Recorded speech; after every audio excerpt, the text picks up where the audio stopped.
महादेव। आज हम वैदिक ज्योतिष के एक बेहद महत्वपूर्ण विषय पर चर्चा करेंगे, चंद्र ग्रहण दोष।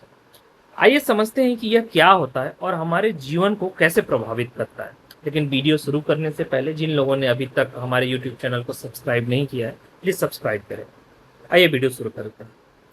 वैदिक ज्योतिष के अनुसार जब कुंडली में चंद्रमा किसी छाया ग्रह यानी राहु या केतु के साथ एक ही राशि में बैठता है तो यह दोष बनता है।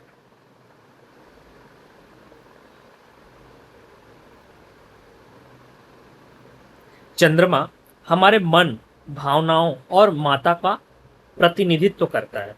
वैदिक शास्त्रों में इस दोष को मातृ दोष के रूप में भी देखा जाता है, जो माता के पक्ष से जुड़े कार्मिक प्रभाव या पिछले जन्म के कर्मों को दर्शाता है। इसके मुख्य प्रकार इस तरह के हैं। अगर चंद्र और राहु एक साथ आ जाए तो यह चंद्र राहु ग्रहण दोष बनता है। राहु किसी भी चीज को अत्यधिक बढ़ा देता है।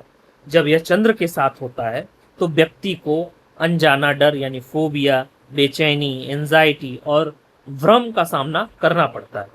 दूसरा, जब चंद्रमा केतु के साथ आ जाए, जैसे केतु भावनाओं को दबा देता है, डिटैच करता है। इससे व्यक्ति में अकेलापन, उदासी यानी डिप्रेशन और दुनिया से अलग थलग रहने की भावना पैदा होती।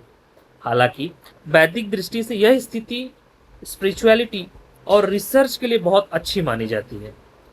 मानसिक शांति की कमी, नींद का न आना, माता के स्वास्थ्य पर असर और रिश्तों या शादी में परेशानियां इसके मुख्य परिणाम होते हैं।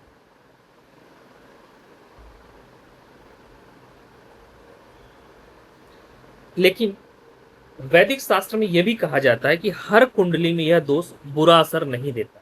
यदि कुंडली में गुरु की शुभ दृष्टि इस ग्रह पे पड़ रही हो तो गुरु का ज्ञान और शुभ प्रभाव इस दोष को काफी हद तक समाप्त कर देता है। इसके अलावा यदि चंद्रमा अपनी उच्च राशि या स्वराशि में मजबूत स्थिति में हो तो इसका नकारात्मक प्रभाव काफी कम हो जाता है।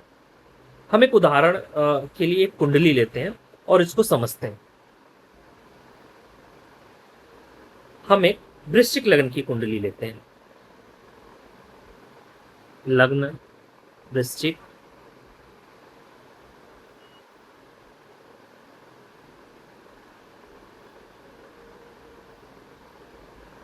अब नवम भाव में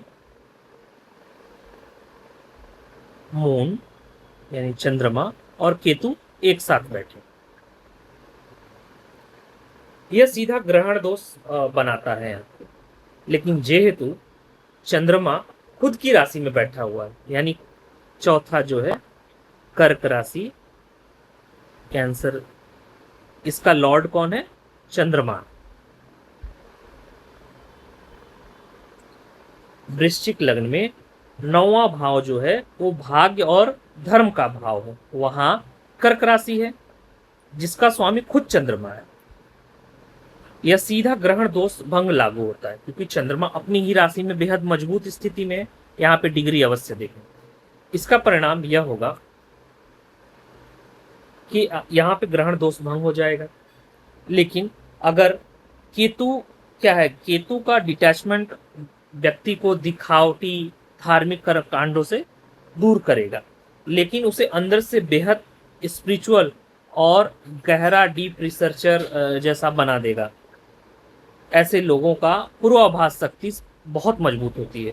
हालांकि नौवां भाव पिता और गुरु का होता है, इसलिए उनसे थोड़ा भावनात्मक दूरी हो सकती है, लेकिन अंत में व्यक्ति को इनर वॉइस ही उसका सबसे बड़ा मार्गदर्शक बनता है। आप भी अपनी कुंडली में देखिए कि इस तरह के ग्रहण दोष किस भाव में बन रहे हैं और कमेंट में हमें लिखिए।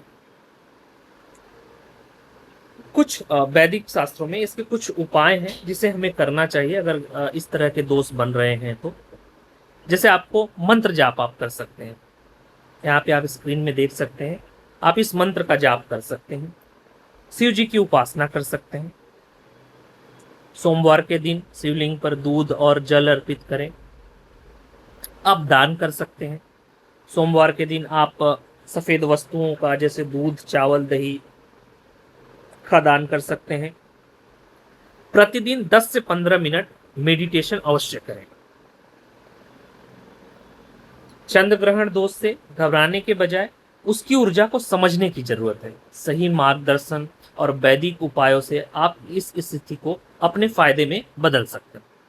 अगर आप अपनी कुंडली का और भी सटीक विश्लेषण करवाना चाहते हैं या ऐसे ही गहरे ज्योतिष विषयों को समझना चाहते हैं तो हमारे YouTube चैनल को सब्सक्राइब करें और हमारे ऐप त्रिकाल को अवश्य डाउनलोड करें, जहां पे आप अपनी कुंडली फ्री में बना सकते हैं और वहां पे आप चैट भी कर सकते हैं।